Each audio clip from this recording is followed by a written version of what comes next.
Bonjour tout le monde. Aujourd'hui, une petite vidéo pour vous expliquer les origines de l'expression couvre-feu. On en entend beaucoup parler dans les actualités et pour cause.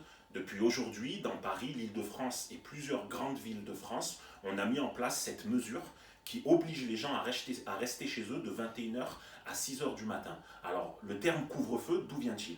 En fait, au Moyen-Âge, les habitations étaient surtout construites en bois, dans des villes où il n'y avait pas de PLU, il n'y avait pas de loi d'urbanisme, etc. Donc tout était très rapproché, les rues étaient très petites.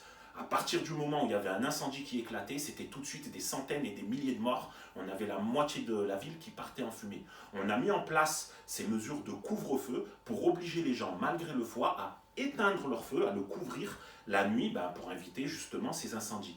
Plus récemment, dans l'histoire, durant la Seconde Guerre mondiale, les gens ont décidé d'éteindre toutes les lumières de la ville pour rendre plus compliqué le travail des pilotes ennemis qui se servaient en fait de ces lumières pour repérer leurs cibles et pour attaquer.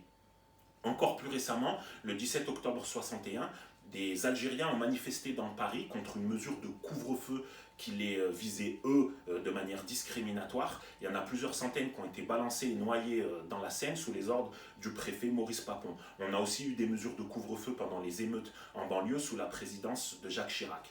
Aujourd'hui, voilà, il est 21h, on est samedi soir, on est à la maison. Apparemment, on en a pour un mois ou plus. C'est le Covid. Donc d'ici là, tout le monde reste chez soi.